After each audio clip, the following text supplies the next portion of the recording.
बहुत बड़ा चुल्ला और बहुत बड़ा दूध का पात्र उफान आ गई, तो मैया यशोदा ने कान्हा को नीचे पटक दिया और दूध को देखने भाग गई।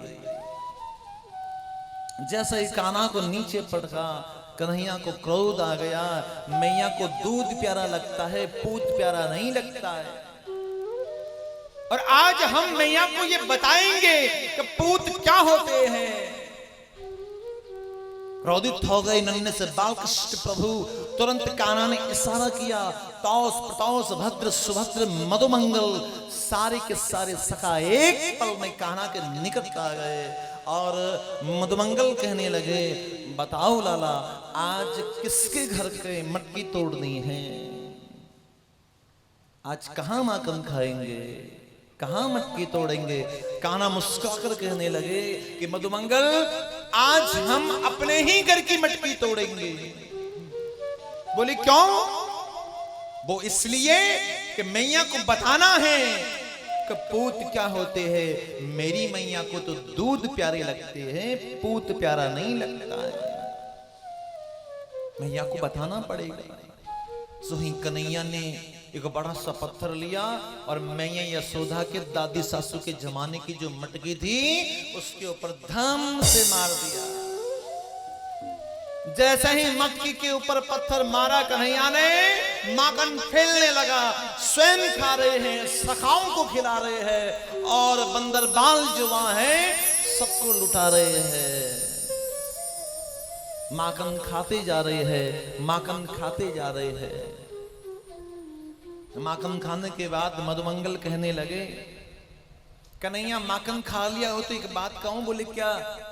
जिस मटकी को तूने तोड़ा है ये कोई साधारण मटकी नहीं थी कन्हैया, ये मैया यशोदा के दादी सासू के जमाने की मटकी थी। मतलब मैया तुम्हारी पिटाई जरूर करेगी। गोविंद मुस्कुराने लगे, बोले चिंता ना करो, मेरे पास बचने के बहुत रास्ते हैं। मधुमंगल कहने लगे कि लाला, वो सारे रास्ते आज बंद हो गए। बोले कैसे? सामने देख मैया आ रही है। और जैसे ही सखाओं को मैया यशोदा के दर्शन हुए, कन्हैया ने कह दिया कि सब भाग जाइए। देखो, सखा हो तो ऐसा हो, संकट में खुद बैठे हैं और पहले सखाओं को निकाल रहे हैं। जाइए, आप भाग जाइए, मैं देख लूंगा। इसे कहते हैं मित्र, इसे कहते हैं यार, इसे कहते हैं दोस्ती। प्यार से क्या बोलना पड़ेगा? इसलिए हमारे ब्रज के रसिक संत कहते हैं, ऐसा यार चुनो, ऐसा प्यार चुनो, यार कभी रूठे नहीं और प्यार कभी छूटे नहीं।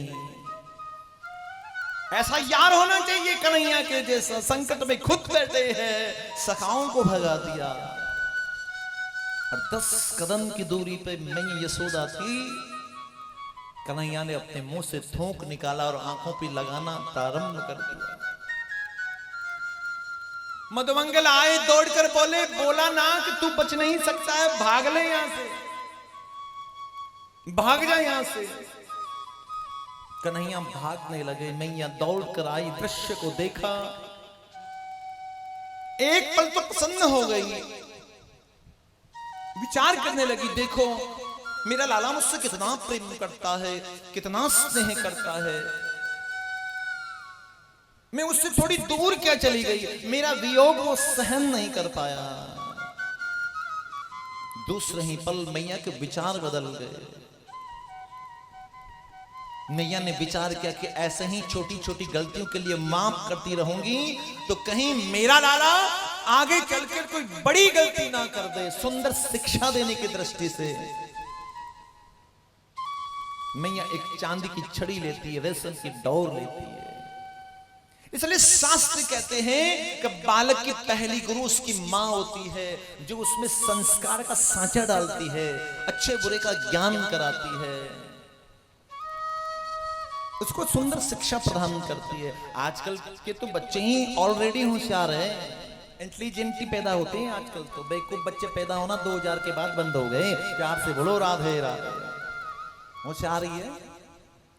वार्तालाप भी करेंगे अपनी दादाजी के साथ बैठेंगे तो वहां कोई सत्संग की बात नहीं, कोई ज्ञान की बात नहीं, मोबाइल हाथ में पोते के और दूसरा दादाजी के। अब दादाजी को भी देखो कितने स्मार्ट हैं, पोते के हाथ में मोबाइल दे दिया, खुद के हाथ में मोबाइल है और डायलॉग बाजी कर रहे, वार्तालाप कर रहे हैं।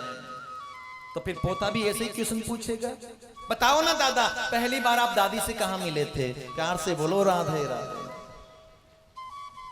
अब ये भी बात कोई पूछने की है। तब दादा कहेगा कि कमबख्त हमारे जमाने में आजकल की तरह मोबाइल नहीं थे, जो फोटो मंगवा लिया व्हाट्सएप पे फेसबुक पे। हमको तो बाद में पता चलता विवाह के बाद में कि हमें पत्नी ऐसी मिली है। प्यार से क्या बोलना पड़ेगा? जोर से बोलना पड़ेगा। इसलिए मैया यशोदा सुंदर शिक्षा देने के लिए चांदी की छड़ी और रेशम की डोर लेती है, कान्हा को पकड़ने का जतन करती है। और भगवान को भी देखिए कैसे भयभीत है।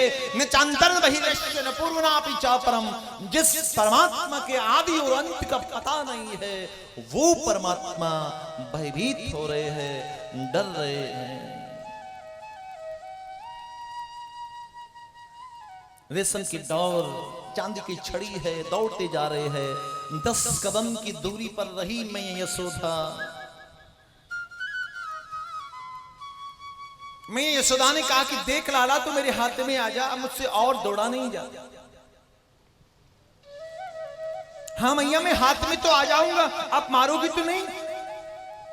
बोली नहीं मारूंगी, थोड़ा सा प्रसाद तुझे देना है, मैं लेके आई।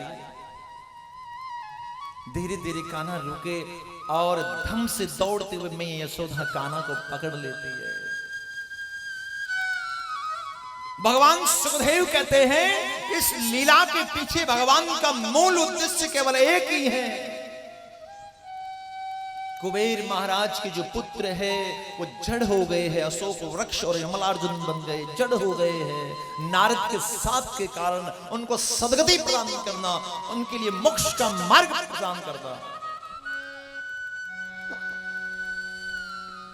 भगवान की हर लीला के पीछे कोई न कोई उद्देश्य होता है। मैया यशोदा हाथ पकड़ कर ले आई, उस आंगन में ले गई, उस आंगन में बिठा दिया, कान्हा को बांधने का जतन करने लगी।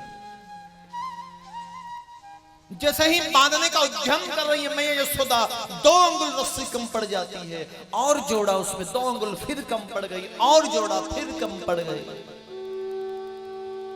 भगवान सुखदेव कहते हैं मैया की 2 शक्तियां हैं,